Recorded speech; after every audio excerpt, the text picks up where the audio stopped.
કરે, પણ જ્યાં થોડું ઘણું કનેક્શન લૂઝ હોય ને તો એ ગમે એટલું સ્વિચ ઓન ઓફ કરો તો એ ચાલુ ન થાય, એટલે ક્યાંક સ્પાર્ક થતો નથી. અમે છે ને ઇન્ડિયામાં ઘણીવાર હસતા હસતા એવું કહીએ કે ભગવાનની જય જે બોલે એટલે જય આમ કરીએ ને આપણે, તમે આમ જોજો મારી સામું એટલે તમને હું કહું આમ જય બોલો એટલે આ મોઢું પોળું થાય ને. હવે જીપલોક બેગમાં તમે આ પોપકોર્ન ભર્યા હોય ને એ ખુલી જાય તો શું થાય? ઢોળાઈ જાય. એમ આપણે જય બોલીએ એટલે અંદર જે કંઈ નાના મોટા કર્મો હોય, નાના મોટા કોઈ આપણા પાપ હોય તો એ બહાર નીકળી જાય. અમારે ઇન્ડિયામાં એવું સુખ હોય છે કે બધું ચારે બાજુ ખુલ્લું હોય છે, એટલે અમે જય બોલીએ તો ઉડી જાય બધું. હવે અહીંયા તો આમાં પવન ક્યાંય બહાર જાય એમ નથી ને, આમે અહીંયા તો પાછું નોર્થમાં ઠંડુ બહુ, એટલે બધું બંધ રાખવું પડે, એટલે હોલ છે આખો પેક. જે ભગવાનનું નામ બોલે ને એના જે કંઈ નાના મોટા કર્મો કે પાપ કે બધા બહાર નીકળી જાય, એ બધા જાય ક્યાંય ખબર છે તમને? બાજુમાં બેઠા બેઠા જે નો બોલે ને એનામાં જાય. બોલો હરિ કૃષ્ણ મહારાજની. પૂજ્ય નૌતમ સ્વામી, પૂજ્ય રામદાસજી સ્વામી, પૂજ્ય દિવ્ય પ્રકાશ સ્વામી, પૂજ્ય મંગલ સ્વામી, સૌ સંતો, આપ સૌ વાલા ભક્તજનો, આમ તો રમેશભાઈની ઈચ્છા એવી હતી કે આપણે દર સત્સંગમાં એક વિડીયો પ્રેઝન્ટેશનના માધ્યમથી કંઈક સત્સંગ કરીએ. એટલે અમે એક વિષય એવો નક્કી કર્યો હતો કે આપણા સંપ્રદાયમાં જ્યારે કોઈ સત્સંગી થાય ત્યારે સંતો એને કંઠી બાંધે, અને કંઠી બાંધે ત્યારે આપણે એને જે નિયમ આપીએ, 5 નિયમ આપીએ, જેને સંસ્કૃતમાં આપણે કહીએ છીએ પંચવર્તમાન. દારૂ ન પીવો, માંસ ન ખાવું, ચોરી ન કરવી, વ્યભિચાર ન કરવો, આહાર વિહારમાં ધ્યાન રાખવું, આ પંચવર્તમાન. આ વિષય ઉપર કે આપણે વાત કરશું એમ, પણ સમય થોડો ઓછો છે અને પૂજ્ય સ્વામીએ પણ સત્સંગની જ વાત કરી છે, એટલે છેલ્લી મિનિટમાં મને એવું થાય છે કે સત્સંગ ઉપર કંઈક વાત કરીએ. અને સત્સંગની વેલ્યુ સમજ્યા પછી હવે પછીની જે આપણી સભાઓ થાય એમાં દર અડધો કલાક જે રીતે બી અહીંયાથી આ યુવાન હરિભક્તો ગોઠવશે એ રીતે આપણે સ્કાઈપ પર કે પછી વિડીયો કહેશો તો વિડીયો મોકલીને પણ દર સત્સંગ સભામાં આપણે અડધો કલાક પંચવર્તમાન વિશે આપણે સત્સંગ કરશું. આજે માત્ર આપણે વાત કરવી છે ખાલી સત્સંગ ઉપર જ. સૌ પ્રથમ આપણે અહીંયા અમેરિકામાં છીએ. તમે બધા જ જે વડીલો બેઠા છો એ માતા પિતાના માધ્યમથી, પરિવારના માધ્યમથી અથવા સંસ્કારના માધ્યમથી તમે આ સંસ્કૃતિને, આ ધર્મને સમજ્યા છો. હવે પછી તમારા પછી જે યંગ કપલ છે અહીંયા, આ બધા જે યંગ છોકરાઓ જે બેઠા છે એ તમારું જોઈ અને સત્સંગમાં આવ્યા છે અને બહુ પ્રેમથી સત્સંગ કરે છે. ઇસ્યુ હવે છે કે તમારી ત્યાં યંગ કપલની ત્યાં જ્યારે દીકરાઓ દીકરીઓ થયા, 5 વર્ષના થયા, 10 વર્ષના થયા, 12 વર્ષના થયા, ટીનેજીસ થયા, એ દીકરા દીકરીઓ જ્યારે પૂછે છે માતા કે પિતાને કે વાય સત્સંગ, શું કામ સત્સંગ, સત્સંગ એટલે શું, ત્યારે મને લાગે છે આપણે ઘણીવાર એનો જવાબ પૂર્ણ રીતે નથી આપી શકતા. કારણ કે નાના નાના બાળકો અમને પણ જ્યારે એવા ક્વેશ્ચન પૂછે છે, અમને પણ એવા સરસ પ્રશ્નો પૂછે છે. હમણાં ગઈકાલની જ વાત કરું, અમે ઘરે પધરામણી કરવા ગયા તો એમના ઘરે થેપલા બનતા હતા.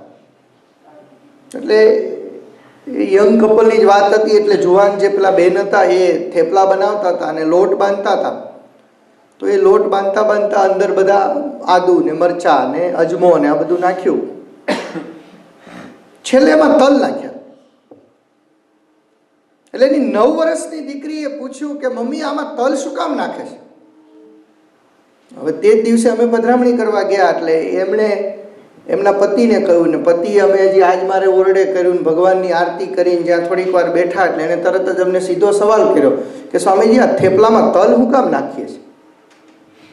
બોલો, આવો વિચાર તમે કોઈ દી અમને નથી પૂછ્યો. એક 9 વર્ષની દીકરીએ એની મમ્મીને પૂછ્યું કે મમ્મી, થેપલામાં તલ શું કામ? હવે એ પ્રશ્ન એને અમને પૂછ્યો. હવે તમે અમને એમ પૂછો કે આત્મજ્ઞાન કોને કહેવાય, ધર્મ કોને કહેવાય, ભક્તિ કોને કહેવાય, તો અમે પણ એનો અર્થ તમને ત્યાં જ આપી દઈએ. પણ આ થેપલામાં ઢેબરામાં તલ હું કામ, એ પ્રશ્ન અમારા માટે પહેલો વહેલો હતો. પછી તમે નહીં માનો, રાતે આખી 2-3 કલાક સુધી સર્ચ કરવું પડ્યું કે આ થેપલામાં તલ હું કામ. અને ઈઝી છે, તમને બધાને તો ખબર છે કે આમ ગૂગલમાં જઈને તમે આમ થેપલા દબાવો એટલે તરત આવે. પણ હાલું થેપલા દબાવ્યું તો ખરું, પણ એમાં હાઉ ટુ મેક થેપલા એવું આવ્યું, પણ તલ હું કામ થેપલામાં એ ન આવ્યું. હા, જુદા જુદા જે રેસીપી માટેના જે માસ્ટર માણસો, સંજીવ કપૂર ને તલ્લા દલાલ ને આ બધા લોકોએ એમાં આખું કઈ રીતે થેપલા બનાવવા, એમાં કેમ થોડું મોણ નાખવું, થેપલા કેમ આમ મોડા કરવા, કેમ પોચા કરવા, 2-3 દી સુધી બગડે નહીં કેમ કરવા, આ બધું એમાં આવ્યું. પણ તલ શું કામ એના? પછી એક આયુર્વેદના પંડિતને ફોન કર્યો ઇન્ડિયાને. પછી એને પૂછ્યું, મારે તમને એ કહેવું છે કે આપણે વર્ષોથી એક જ પરંપરામાં, એક જ પદ્ધતિથી જે પ્રથામાં આપણે જીવીએ છીએ, એ પ્રથામાં અત્યારના આપણા યુવાન દીકરા દીકરીઓ, નાના બાળકો, એને પ્રશ્ન છે. અને સ્વામીએ બહુ સુંદર વાત કરી કે આપણે અહીંયા સરસ મંદિર બનાવીએ, અને આ મંદિરમાં તમે જ્યારે અહીંયા આવો છો ત્યારે તમારા પછીની પેઢી પણ આપણા સત્સંગ સાથે, આપણી સંસ્કૃતિ સાથે જોડાયેલી રહે, અને તો જ જોડાયેલી રહેશે કે એને આપણે સમજણ આપીશું. અને એક વસ્તુ અમે પણ સ્વીકારીએ છીએ, અને તમે વડીલો પણ કદાચ સ્વીકારશો, મારી વાત સાથે સંમત થશો, કે આપણે માત્ર ફોલો કરી અને સત્સંગી છીએ એટલે આપણને ઘણી પ્રથાઓ ખબર નથી. જ્યારે આ યુવાન દીકરા દીકરીઓ સમજણ સાથે જ્યારે સત્સંગમાં આવે છે ત્યારે કદાચ તમે ખોટું ના લગાડતા, પણ હું એમ કહીશ કે તમારા કરતાં વધારે સારી સમજણથી એ કરે છે. આપણે ક્વોન્ટિટી આપીએ છીએ, કદાચ એ બાળકો ક્વોલિટી આપે છે. આપણે કોઈ દિવસ આપણા ગુરુને, આપણા મિત્રોને, આપણા વડીલોને પૂછ્યું નથી આરતી શું કામ કરીએ છીએ? આરતી કરીએ જ છીએ તો ગોળ ગોળ શું કામ ફેરવીએ છીએ? બોલો, પૂછ્યું તમે કોઈ દિવસ? આ છોકરાઓ પૂછે છે.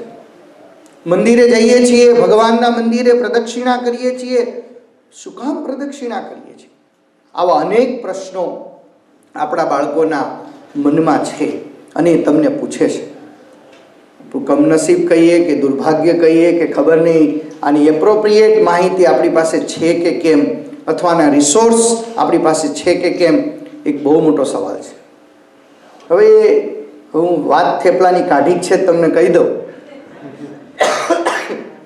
ઇન્ડિયા અમે પેલા આયુર્વેદાચાર્યને પૂછ્યું, એણે બહુ સરસ વાત કરી. મારે તમને એ કહેવું હતું કે ભારતીય સંસ્કૃતિમાં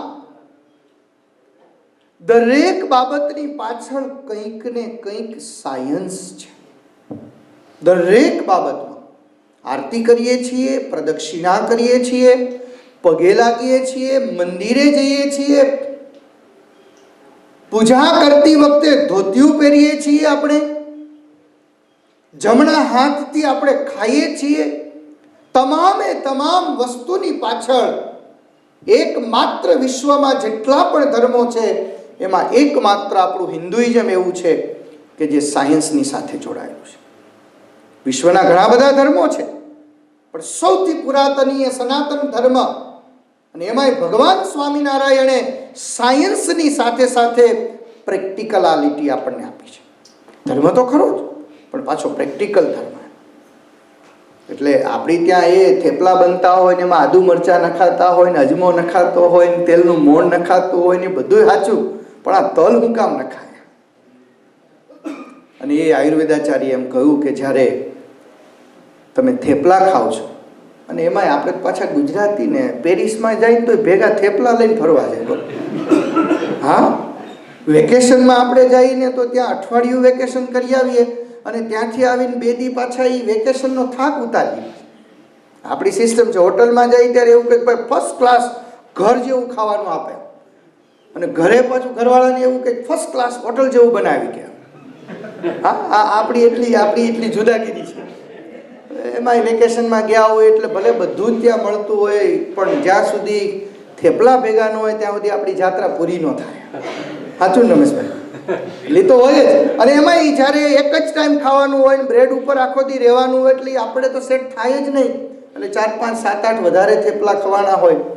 એટલે જ્યારે ઘઉં છે એમાં આદુ, મરચાં, અજમો, તેલ, પાણી આ બધી વસ્તુ આવે છે, એટલે સાયન્સની દ્રષ્ટિએ એ તમને એસિડિટી કરે છે, સાયન્ટિફિકલી એસિડિટી કરે છે. અને એમાં એ તલ નાખવામાં આવે તો તલ છે એ એસિડિટીને દબાવે છે, એટલે એમાં તલ છે. સમજાય છે તમને? આપણી દરેક બાબતની પાછળ કંઈક સાયન્સ છે. એ વાત મેં તમને હળવી ભાષામાં કરી, પણ એક એવું છે કે આપણે અહીંયા મહિને ભેગા થઈએ છીએ, તમે લોકો 4 વાગ્યાથી 7 વાગ્યા સુધી 3-3, 4-4 કલાક સુધી સત્સંગ કરો છો. યુવાન દીકરા કે દીકરીને તમે એમ કહો કે ચાલ અમારી ભેગો તું સત્સંગમાં, એટલે તમને પહેલો પ્રશ્ન પૂછશે કે શું કામ મારે સત્સંગમાં આવવું, મને ફાયદો શું સત્સંગ? અને એમાંય ખબર નહીં અહીંયા આવ્યા પછી આ પાણીનો પ્રભાવ હોય કે આ વાતાવરણનો પ્રભાવ હોય કે જે બી હોય, અહીંયા માણસ છે ને આમ કેલ્ક્યુલેટર અહીંયા લઈને બેઠો હોય કે હું કામે જાઉં તો મને કેટલા મળે, એમ મિનિમમ 10 તો મળે જ ને. આમાં 10 વાળા હશે ને 50 વાળા હશે ને 100 વાળા હશે ને કલાક વાળા 7 વાળા હશે ને, તો કાંઈ નહીં, પણ હાથ તેરીને $21 3 કલાક હું સત્સંગમાં જાઉં અને 3 કલાક કામમાં જાઉં તો મને કેટલા મળે? તો એ જ્યારે આપણે મનમાં વિચાર કરીએ તો સત્સંગમાં શું કામ જવું, આવું આપણા મનમાં વિચાર થાય. હું એક નાનકડી વાત કરું કે એક દિવસ આવો જ એક પ્રશ્ન નારદજીએ બ્રહ્માને પૂછ્યો કે સત્સંગ એટલે શું, વોટ ઇઝ ધ સત્સંગ? એટલે બ્રહ્માજી કહે છે કે કામ કરો, તમે ફલાણા જંગલમાં ઝાડ ઉપર એક કાકીડો બેઠો છે. આપણે ચરોતરમાં કાકીડો કહીએ ને, કાચીડો, અમારે કાઠિયાવાડમાં કાકીડો કહીએ, વારે વારે રંગ બદલાઈ, સમજી ગયા તમે? એટલે નારદજીને કહ્યું કે એને જઈને પૂછો કે વોટ ઇઝ ધ સત્સંગ. નારદજી આવ્યા, બાજુમાં ગયા, બ્રહ્માજીએ કહ્યું હતું એટલે જઈને પૂછ્યું કે સત્સંગ એટલે શું? એમ ત્યાં તો કાકીડો ગળથીઓ ખાઈને પતી ગયો, મરી ગયો. હા, ગળથિયું ખાઈ ગયો. પાછા આવ્યા, બ્રહ્માજીને કહ્યું કે સત્સંગ એટલે શું? એટલે બ્રહ્માજી કહે છે કે એક કામ કરો, પેલું માઉન્ટેન છે ને એની જે ગુફા છે એની બહારના ભાગ ઉપર એક પોપટ બેઠો છે, એને જઈને પૂછી આવો. નારદજી આવ્યા, આવીને પોપટને કાનમાં પૂછ્યું કે સત્સંગ એટલે શું, વોટ ઇઝ ધ સત્સંગ? એટલે પોપટના એ જ હાલ થયા જે ઓલા કાચીડાના થયા હતા, એ મૃત્યુ પામ્યો. વાર્તા બહુ લાંબી છે પણ ટૂંકી કહું. પાછા બ્રહ્માજીને પૂછ્યું એટલે બ્રહ્માજી કહે છે કે એક કામ કરો નારદજી, તમે જાઓ ફલાણા ખેડૂતના ઘરે, ફલાણા ફાર્મરના ઘરે ગાય છે અને ગાયની ત્યાં એક નાનકડા વાછરડાનો જન્મ થયો છે, એને જઈને તમે પૂછી આવો. નારદજી આવ્યા, ખેડૂતના ઘરે પહોંચ્યા. નારદજીના મનમાં થોડોક તો ધ્રાસકો થયો જ કે ઓલો કાકીડો મરી ગયો, કોઈ પૂછવા આવ્યું નહોતું, આ પોપટ મરી ગયો એમાંય કોઈ પૂછવા આવ્યું નહોતું, પણ જો અહીંયા વાછડો જો ઊંધો જતો થાય તો ગામમાંથી નીકળવું તો ભારે થાય જ. પણ બ્રહ્માજીએ કહ્યું છે ને, ચાલો જઈને ઓલા વાછડાના કાનમાં પૂછું વોટ ઇઝ ધ સત્સંગ, સત્સંગ એટલે શું? ત્યાં તો જે હાલ ઓલા કાચીડાના થયા હતા, જે હાલ પોપટના થયા હતા, એ જ હાલ પેલા વાછડાના થયા અને ત્યાં ત્યાં મૃત્યુ પામ્યા. નારદજી ધીમે રહીને જગ્યા ગોતી નીકળી ગયા. આવ્યા બ્રહ્માજી પણ આવીને કહે છે કે મહારાજ, સત્સંગનો અર્થ શું એ તમે મને સમજાવો ને. આ કાચીડા પાસે મોકલ્યો, પોપટ પાસે મોકલ્યો, આ વાછડા પાસે મોકલ્યો. તો કે નારદજી એક કામ કરો, આ લાસ્ટ ટ્રાય કરો. ફલાણો રાજા છે, બહુ મોટો કિંગ છે, એની ત્યાં એક દીકરાનો ગઈકાલે જન્મ થયો છે, આને જઈને પૂછી આવો. નારદજીએ વિચાર કર્યો કે ઓલા 3 અનુભવોમાં તો માંડ પાછો આવ્યો. અને આ રાજાની ત્યાં જવાની વાત કરે છે. પણ હવે સત્સંગનો અર્થ સમજવો તો, અને આપણે કેમ સત્સંગને માણવો હોય એટલે સ્નો હોય તોય ભલે, ઠંડી હોય તોય ભલે, તબિયત સારી હોય કે ના હોય તોય ભલે, કેમ અહીંયા સત્સંગમાં આવીને બેસીએ છીએ? નારદજીને સત્સંગનો અર્થ સમજવો હતો. એટલે નારદજી નીકળ્યા તો ખરા સ્વર્ગમાંથી, પણ એકાદ વખત આમ ધોત્યું જોઈ લીધું, વાંધો નથી ને, બેલ્ટ બેલ્ટ બરોબર છે ને, કે ભાગવાની તૈયારી કરવી પડે ને બધી. અને રાજાના રાજ્યમાં પ્રવેશ કર્યો અંદર. ત્યાં તો સૈનિકોને લાઈનસર આમ જોયા એટલે આમ નારદજીને તો પરસેવો વળી ગયો. જો અહીંયા પૂછવા જાય અને ઓલો કાચીડો ને વાછરડો ને પોપટ ને એની જે દશા થઈ છે એવી જો દશા થાય આની, તો મારે હોલમાં કરતા પહેલા નારદજીએ એક્ઝિટ જોઈ લીધી કે એક્ઝિટ ક્યાં છે. એમ આમ આપણે કેમ આમાં જઈને જોઈ લઈ ચારે બાજુ, ભાઈ ભાગવાનો રસ્તો કયો હેલો. પૂછતા પૂછતા રાણીવાસ સુધી પહોંચ્યા નારદજી. નાનકડું એક દિવસનું તાજું જન્મેલું બાળક એની બાજુમાં જઈ અને કાનમાં પૂછ્યું કે વોટ ઇઝ સત્સંગ. નારદજીને ખબર જ હતી કે ઓલા પાછલા 3 અનુભવ, અને જીવનમાં આપણા નીતિમાં એવું કહેવાય છે કે કોઈ પણ વાત 1 વાર 2 વાર અને 3 વાર તમે કોમ્પ્યુટરમાં પાસવર્ડ નાખો તો 1 વાર બરોબર છે, ભૂલ થાય, બીજી વાર ભૂલ થાય બરોબર છે, પણ 3 ટ્રાય પછીથી બંધ જ થઈ જાય. ને અહીંયા તો નારદજીની 3 ટ્રાયો થઈ ગયેલી હતી. એટલે નારદજી તો આમ હચમચી ગયેલા હતા કે જો હમણાં પૂછવા જાવ અને જો આનું કંઈક થાય તો મારે ભાગવું ભારે પડશે. પણ છતાં નારદજીએ કાનમાં પૂછ્યું કે વોટ ઇઝ ધ સત્સંગ. આટલું પૂછી નારદજીએ આમ આંખ બંધ કરી દીધી, રિસ્પોન્સ કાંઈ ના આવ્યો. એટલે નારદજીને એમ થયું કે આ તો કેસ પત્યો. પણ આમ આંખ ખોલી ત્યાં તો એક દિવસનું તાજું જન્મેલું બાળક ખડખડાટ હસતું હતું. અને નાનકડું બાળક જ્યારે ખડખડાટ હસતું હતું એટલે નારદજી ખુશ થઈ ગયા. ખાલો હાશ, પેલી પરીક્ષા તો પાસ. પૂછ્યું કે સત્સંગ એટલે શું? અને ત્યારે નાનકડું એક દિવસનું બાળક સૂક્ષ્મ ભાવથી એણે નારદજીને એનો જવાબ આપ્યો કે આજ તો સત્સંગનો પ્રતાપ છે. નારદજી કંઈ સમજ્યા નહીં. ત્યારે એને એ સૂક્ષ્મ ભાવથી એ બાળકમાંથી અવાજ હતો કે આ એ જ કાકીડો જેમાંથી આ પોપટ થયો, અને આ એ જ પોપટ જેમાંથી વાછરડો થયો, અને આ એ જ વાછરડો જેમાંથી આ રાજાનો દીકરો થયો. સમજાય છે તમને? માત્ર એટલું જ પૂછ્યું કે વોટ ઇઝ ધ સત્સંગ. સત્સંગ એટલે શું એટલું જ પૂછવામાં જો આટલી લાંબી યાત્રા જીવની થતી હોય તો આપણે સત્સંગમાં આવીને બેસીએ. ભગવાન સ્વામિનારાયણે વચનામૃતમાં મધ્યનું 54મું વચનામૃત, એમાં મહારાજે બહુ સરસ વાત લખી કે શ્રીમદ ભાગવતના 11મા સ્કંદમાં 12મા અધ્યાયમાં ભગવાન કૃષ્ણે ઉદ્ધવને કહ્યું કે ઉદ્ધવ, આટલા બધા સાધનો છે ભગવાનને રાજી કરવાના. છોકરાઓ તમને ક્વેશ્ચન પૂછે ને કે કેટલા બધા ભગવાન છે આપણે ઇન્ડિયન કલ્ચરમાં, એમ આપણે વ્રતની વાત કરીએ કે વ્રત કરવાથી ભગવાન રાજી થાય, કોઈ એવું કંઈક તપ કરવાથી ભગવાન રાજી થાય, કોઈ એવું કંઈક યજ્ઞ કરવાથી ભગવાન રાજી થાય, કોઈ એવું કહે કે સાધના કરવાથી ભગવાન રાજી થાય, કોઈ એવું કહે કે સાંખ્યથી ભગવાન રાજી થાય, કોઈ એવું કહે કે અષ્ટાંગ યોગથી રાજી થાય. ત્યારે ભગવાન કૃષ્ણે એવું કહ્યું, અને આ શબ્દો ભગવાન સ્વામિનારાયણે ગઢડા મધ્યના 54માં શબ્દો લખ્યા, મહારાજે પોતાના હાથે લખ્યા કે જેવો હું અષ્ટાંગ યોગે કરીને, તીર્થે કરીને, વ્રતે કરીને, દાને કરીને, તપે કરીને, યજ્ઞે કરીને રાજી નથી થતો, એવો હું માત્ર ને માત્ર સત્સંગે કરી અને વશ થાવ છું. આ પ્રમાણ છે આપણા માટે. ભગવાન સ્વામિનારાયણે કરેલું પ્રમાણ, ભગવાન કૃષ્ણે કરેલું પ્રમાણ કે સત્સંગે કરી અને હું રાજી થાઉં છું. એટલે આપણે સૌ સમયના અનુરૂપે થોડીક વાત કરવી છે, કારણ કે આમાં તો પાછું સત્સંગ એવો છે ને કે આપણને એમાં મજા આવશે.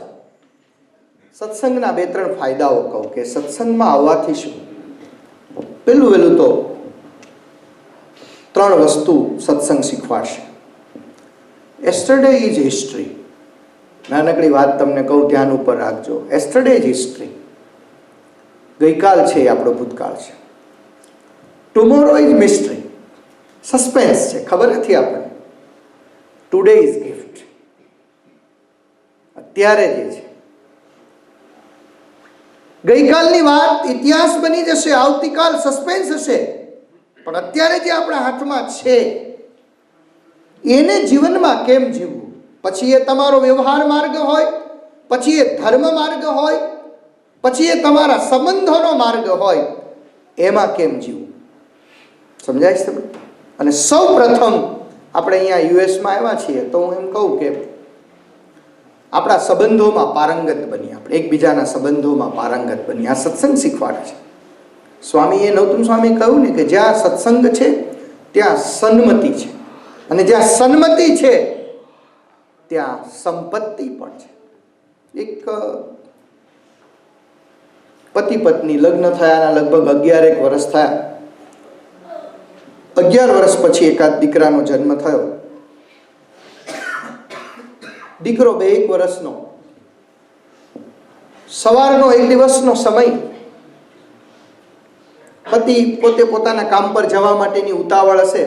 સોમવારનો દિવસ હતો, વીકેન્ડ પૂરું થયું હતું. આ બહુ સત્ય ઘટના જેવી વાત છે એટલે તમને કહું કે yesterday is history, tomorrow is mystery અને today is gift ની આ વાત છે કે સત્સંગથી આપણે ઘણું બધું શીખીએ છીએ. એમાં સૌ પ્રથમ જે પરિસ્થિતિ છે એ પરિસ્થિતિમાં જીવતા શીખવાનો વિચાર આપણને સત્સંગ આપે છે.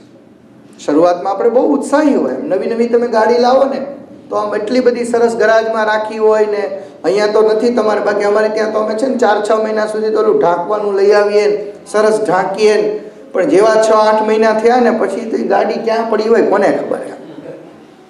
સરસ મજાનો સોફાનો સેટ લાવ્યા હોય તો શરૂઆતના દિવસોમાં એનું જે પ્રદર્શન હોય અદ્ભુત હોય, પણ પછી ધીમે ધીમે ધીમે ધીમે ધીમે બદલાતું જાય. પણ જો સત્સંગ હશે તો દરેક પરિસ્થિતિમાં, દરેક સમયમાં આપણી સ્થિરતા હશે.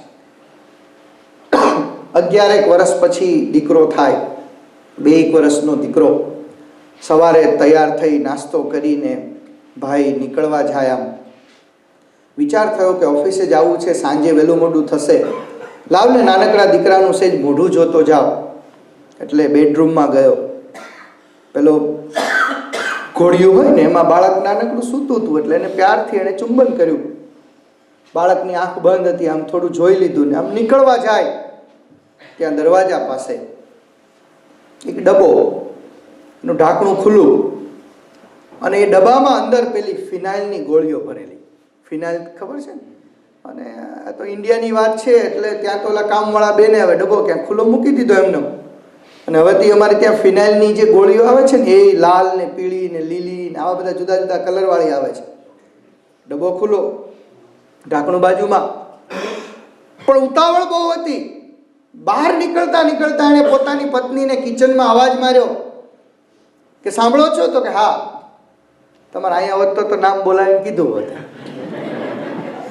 હા, હવે તો ખબર નહીં આ ક્યાંથી નામ બામ શીખે એવા છે તો એ નામે નથી બોલતા. કંઈક ઓલું અમારા પંચામૃતમાં મધ વાપરીએ ને ઇંગ્લિશમાં શું કહેવાય એવું કંઈક બોલે છે.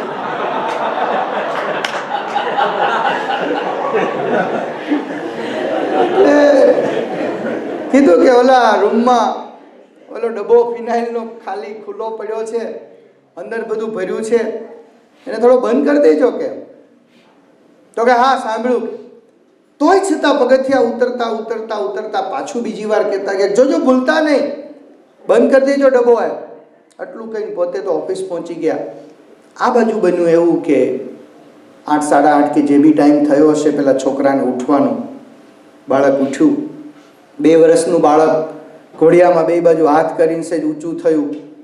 આમ નજર ગઈ ને ત્યાં તો ઓલી સીધી ડબ્બા ઉપર નજર ગઈ. ઓલો ફિનાઇલનો ડબ્બો હતો, એમાં પિંક કલર ને રેડ કલર ને ગ્રીન કલર ને ફ્લોરોસેન્ટ કલરની બધી ગોળીઓ ભરેલી હતી. બાળકને તો એમ થયું કે કંઈક કેન્ડી પડી છે, મમ્મીએ મૂકી હશે મારા માટે. એ ગમે એમ કરીને ઘોડિયામાંથી નીચે તો ઉતર્યું. ગોઠણિયા પર ચાલતું ચાલતું ચાલતું પેલા ડબ્બા સુધી પહોંચ્યું. પેલી ફિનાઇલની જે ગોળી હતી એની યારે થોડીક વાર રમતો ગયો, અને કલર એકદમ એટ્રેક્ટિવ કલર હતા. હવે એને તો બીજી શું ખબર, નાનું બાળક, એ તો અગ્નિને પણ અડે, પાણીને પણ અડે, ખબર નથી એને. એમાંથી એક પેલી નાનકડી એવી ફિનાઇલની જે ગોળી હતી એ લઈ અને મોઢામાં મૂકી તો ખરી, પણ એને ટેસ્ટમાં કંઈ ખબર ના પડ્યું, હજી પડે કે ના પડે ત્યાં તો ગોળી ગળાઈ ગઈ. હવે ફિનાઇલ એટલે તો ઓબ્વિયસલી એ પોઈઝન છે, ઝેર હતું. અને 2, 5, 10 મિનિટ 15 મિનિટ થઈ ત્યાં તો બાળક મૂર્છા ખાઈ નીચે પડી ગયું. થોડી વાર નાનું મોટું કિચનનું કામ કરીને કપડાં બપડા ધોવા માટે કંઈક બેડરૂમમાં કપડાં લેવા આવવા માટે પેલી બેન જે અંદર આવી બેડરૂમમાં અને જોયું ત્યાં તો બાળક પેલા ફિનાઇલના ડબ્બાની બાજુમાં પડેલું જોયું, જોરથી તેડી લીધું અને તેડી અને જ્યાં એને પોતાની છાતી સાથે લગાવ્યું ત્યાં એને ખ્યાલ આવી ગયો કે આ બાળક હવે ધીમે ધીમે કદાચ શ્વાસ છોડી રહ્યું છે. બહુ ચિંતિત થઈ ગઈ. એટલે તરત જ એને હોસ્પિટલ લઈ જવી હતી અને હોસ્પિટલ લઈ જવા માટે એમ્બ્યુલન્સ આવી, બાળકને લઈને બાય હોસ્પિટલ પહોંચી લેડી. બન્યું એવું કે બાળક એક્સપાયર થઈ ગયું. અતિશય દુઃખ થયું એને. આ સમાચાર એના પતિને હોસ્પિટલ ગયેલા ત્યારે રસ્તામાંથી આપેલા, એટલે એનો પતિ પણ બેબાગળો થતો થતો હોસ્પિટલ સુધી પહોંચ્યો અને એણે જઈને જોયું કે પરિસ્થિતિ બહુ ગંભીર છે. બાળક મૃત્યુ પામ્યો છે, બાળક એક્સપાયર થઈ ગયું છે. પેલી બેન એકદમ ચોધાર આંસુએ રડતી હતી. એક તો 11 વર્ષે લગ્ન પછી બાળક થયું હોય અને 2 વર્ષનું એ બાળક થયું હોય અને એનું મૃત્યુ થાય એટલે રડતી હતી, પણ સાથે સાથે મનમાં એને અફસોસ થતો હતો કે હું મારા પતિને શું કહીશ. સમજાય છે? હું મારા પતિને શું કહીશ. હવે હું તમને પૂછું કે એ સ્ત્રીએ જ્યારે મનમાં એવો વિચાર કર્યો કે હું મારા પતિને શું કહીશ, એને રડવું બાળકના મૃત્યુનું તો આવતું જ હતું, પણ સાથે સાથે પોતાની ભૂલનું પણ રડવું આવતું હતું. એનાથી વધારે રડવું એને એ આવતું હતું કે મારા પતિને હું શું કહું. અને જ્યારે એના પતિ આવ્યા અને એની સામે જ્યારે આંખ મિલાવવા માટે ગઈ અને પતિએ 4 શબ્દો એને કહ્યા. હું તમને પૂછું કે કયા શબ્દો હશે? કયો, ચાલો, શું કીધું હશે એને? બોલો, આપણે ઇન્ટરેક્ટિવ સત્સંગ કરીએ. શું કીધું હશે? હે? કદાચ એને ડબ્બો બંધ કર્યો હોત. બરોબર, રાઈટ. પછી આવો સત્સંગ કરીએ તો થોડો તમારું ઇનપુટ મળશે આમાં. હવે આપણે આવી રીતનું કરવું છે. મેં કીધું એમ કેમ ના કર્યું? બરોબર છે. પછી થવાનું તો થઈ ગયું. થવાનું તો એ થઈ ગયું. કાશ મેં બંધ કર્યો હોત તો. પછી ભગવાનની ઈચ્છા હોય એમ થાય. આ બધામાં મેં તમને હમણાં જ કહ્યું, પાછળ તમે ભૂલી બહુ જાઓ છો કે yesterday is history, tomorrow is mystery, today is gift. અને એવું કહેવાય છે કે એણે માત્ર એના પત્નીની સામું જોઈને એટલું જ કહ્યું હતું કે હું તને ચાહું છું, આઈ લવ યુ, એટલું જ કહ્યું હતું. કારણ કે એને ખબર હતી કે મને જે દુઃખ છે એનાથી કદાચ વિશેષ એ માં છે. બાળક ગુમાવવાનું દુઃખ એને પણ છે. છોકરો તમને ફોન કરે કે પપ્પા મારું કારનું એક્સિડન્ટ થયું, ત્યારે તમારું રિએક્શન શું હોય? પહેલું તમે ત્યારે ખખડાવવા મળો? નથી ખખડાવતા. સૌથી પહેલું આપણે એને પૂછીએ છીએ, બેટા તું? તો કે પપ્પા આઈ એમ ઓલ રાઈટ. યસ, ઓકે, તો આવી જાય. એટલે મારે આપણે એ કહેવું છે કે સત્સંગ જે છે એ આપણને સૌથી પહેલા એ શીખવાડશે કે ગયેલી પળ તમારા હાથમાં નથી. તમે એ બાળકને ફરી જીવંત નથી કરી શકવાના. હવે પછી જે જીવનમાં બનવાનું છે એમાં આપણે ચોક્કસ ધ્યાન રાખવાનું છે, પણ ઇટ ઇઝ મિસ્ટ્રી. પણ અત્યારે એણે એ બેનને ટેકો આપવાનો છે, પત્નીને ટેકો આપવાનો છે, એને સધિયારો આપવાનો છે અને એને એ ફીલ નથી થવા દેવાનું કે મેં મારા જીવનમાંથી કંઈક ગુમાવ્યું છે. આ સત્સંગ આપણને એ શીખવાડશે. આજે અમેરિકામાં ટાઈમ મેગેઝિનમાં એક સર્વે હતું કે મોર દેન 70 to 73% લોકો સાયકાટ્રિસ્ટ પાસે જાય છે. મુકેશભાઈ, આ સર્વે ટાઈમમાં હતું. અને સારામાં સારી ડોક્ટરી લાઈન જો યુએસમાં કોઈ હોય તો એ સાયકાટ્રિસ્ટની છે. અમારા ઇન્ડિયામાં સાયકાટ્રિસ્ટ બિચારા પાર્ટીઓ મારીને જાહેરાત કરે દરરોજ હા, કે અહીંયા કન્સેશન આપવામાં આવશે, ડિસ્કાઉન્ટ આપવામાં આવશે અને અહીંયા સારામાં સારું છે. વાય? આટલી ટેકનોલોજી, આટલું સાયન્સ, આટલો પ્રોગ્રેસિવ દેશ, આટલી સિસ્ટમ, આટલી વસ્તુ છતાં પણ કેમ? અને હું તમને બી સાથે સાથે પૂછું, અમે ત્યાં લગભગ પૂછીએ, અહીં તો સારું છે કે તમે બધા હમણાં જ 5-25 વર્ષથી આવેલા જ લગભગ છો. એમ બધા ઓછા એવા છે કે જે બહુ જૂના હશે. એટલે 2 પ્રશ્ન હોય, અમે કોઈને પૂછીએ કે તમે અમેરિકા શું કામ આવ્યા, એટલે 2 જવાબ આપે છે લોકો. ત્રીજો જો હોય તો મને તમે આપજો. અહીંયા ફિલાડેલ્ફિયામાં લગભગ આખા યુએસમાંથી આ જ જવાબ મળે છે. પહેલો પ્રશ્ન તો એ આપે કે અમેરિકા જઈએ તો આપણે સુખી થાય ને, નહીં તો ઇન્ડિયામાં હારામારું હોય. મહેનત કરીને ગ્રીન કાર્ડ ઉપર ગમે એ રીતે આવ્યા. અમે ઘણા તો ઉપરથી આવે છે, એડોપ્ટેડ આવ. હા, એવાય છે, ઘણા એવાય મળે છે. અમારે પધરામણીમાં આવે ને એવાય. સુખી થવા માટે.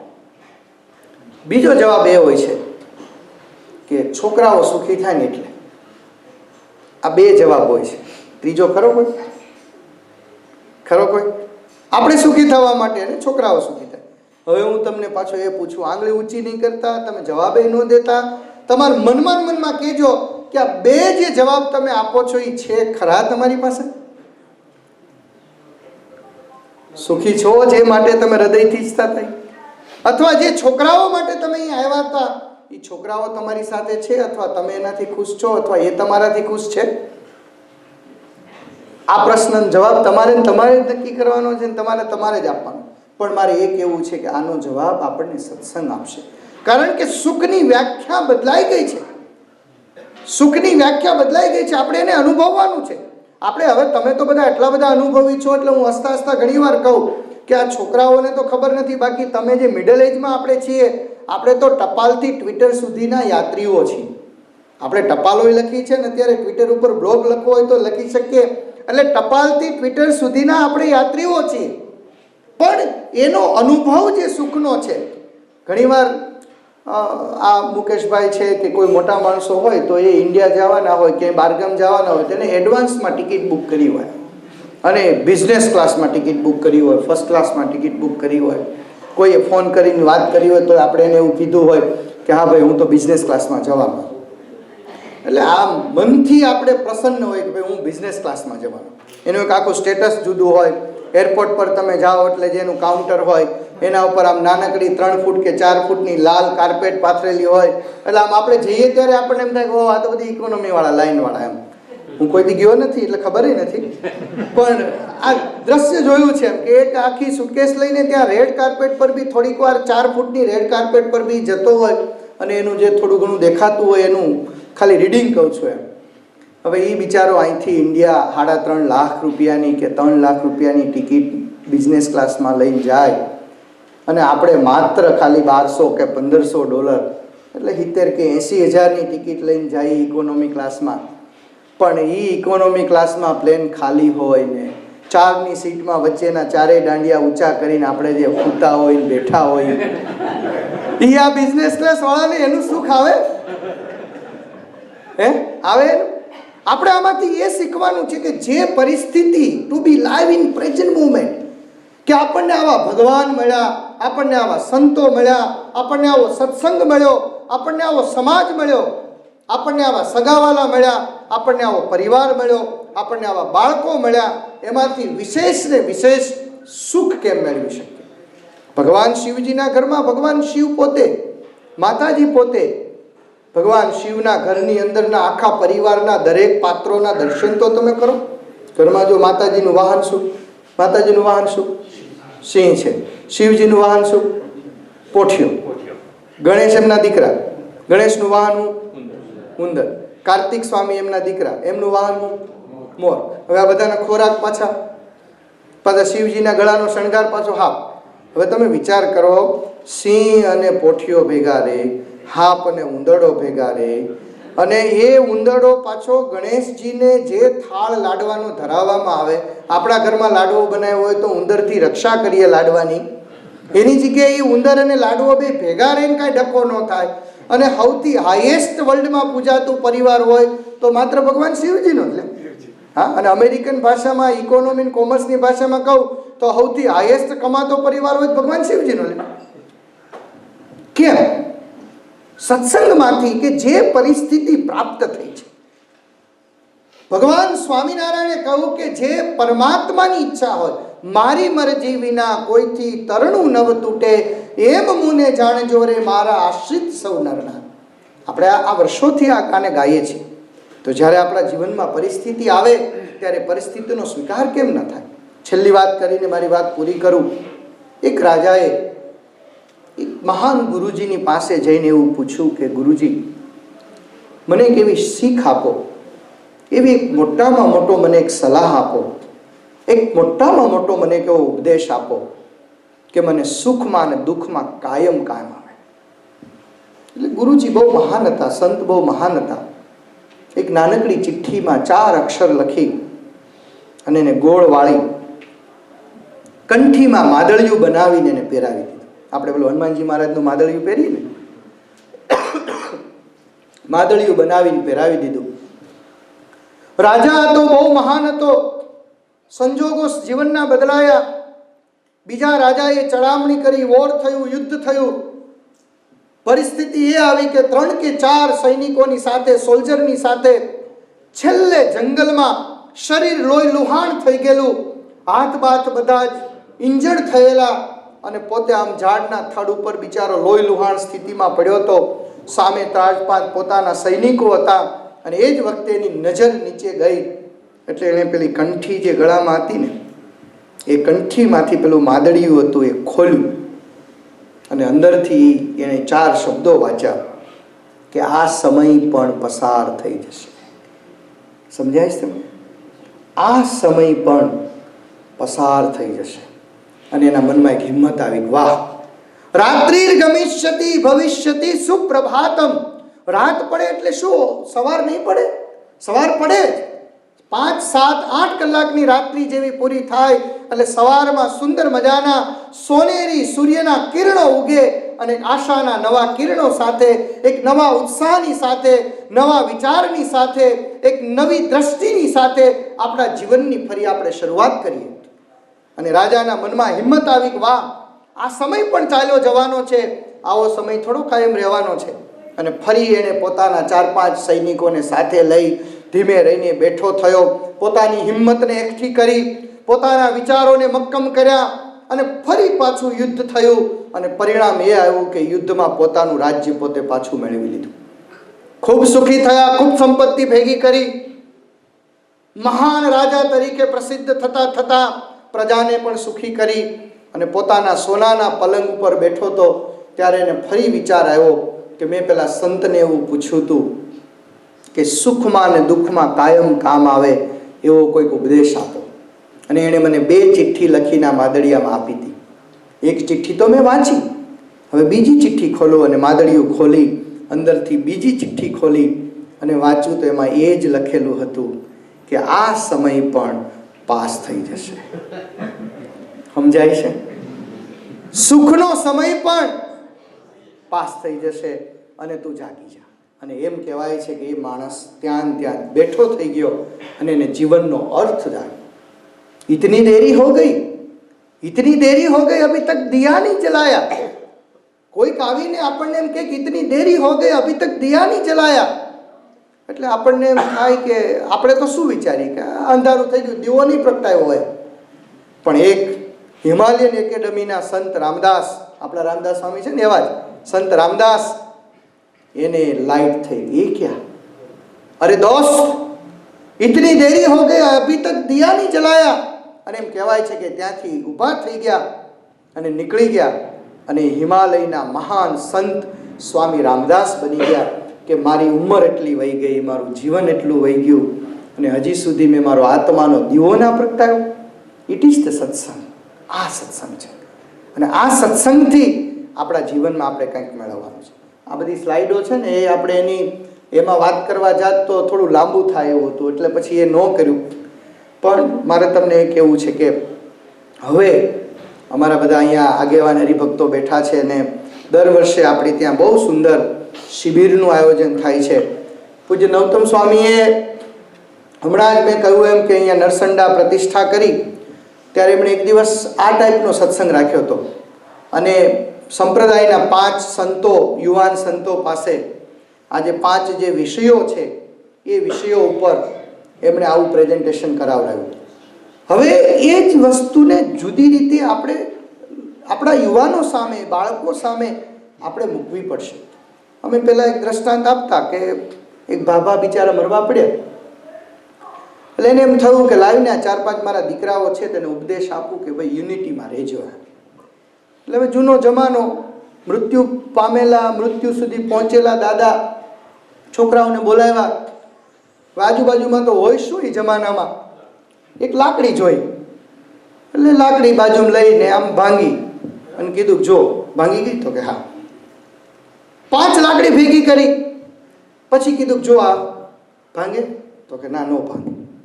તો કે જો એકલા રહેશો ને તો તમે ભાંગી જશો, પણ તમે 5 ભેગા રહેશો ને તો આ લાકડીની જેમ તમે કોઈ દિવસ ભાંગશો નહીં. આ દ્રષ્ટાંત લગભગ અમે બધા છેલ્લા 2000 વર્ષથી દેતા આવીએ છીએ. હવે તમે ખાલી ઘડીકભર વિચારો કે 2014માં કોઈ બાપા હોસ્પિટલાઇઝ છે. હવે તમારી ઇન્ડિયામાં સારી સારી મલ્ટીનેશનલ હોસ્પિટલો છે અને તમારી અમેરિકાની હોસ્પિટલો છે, અને એ બાપાના મનમાં એવો વિચાર થયો કે મારે આ છોકરાઓને યુનિટીની વાત કરવી છે. હવે એ દાદાએ તો 2000 વર્ષથી આ એક જ દ્રષ્ટાંત સાંભળ્યું હતું યુનિટી માટેનું, કે એક લાકડી હોય ભાંગી જાય, 5 હોય ન ભાંગે. છોકરાને છેલ્લે બોલાવે, બેટા અહીંયા જા લાકડી લઈ આવે. એટલે બોલો છોકરો કંઈક બાપા હોસ્પિટલમાં ટિફિન લાવવાની મનાય છે, લાકડી ક્યાં લેવા જાવી? હે, લઈ જવા દઈશ ટિફિન? આ ટિફિન લાવવાની મનાય છે, તમે લાકડી ક્યાં મગાવો છો? પણ હવે બાપાને તો બીજું કોઈ દ્રષ્ટાંત મગજમાં હતું જ નહીં, અને એ પાછું એને પ્રેક્ટિકલ ચિત્રકરણ બતાવવાનું હતું, એને વિઝ્યુલાઇઝ કરીને દેખાડવું હતું કે જો આમ ભાંગે ને આમ ન ભાંગે.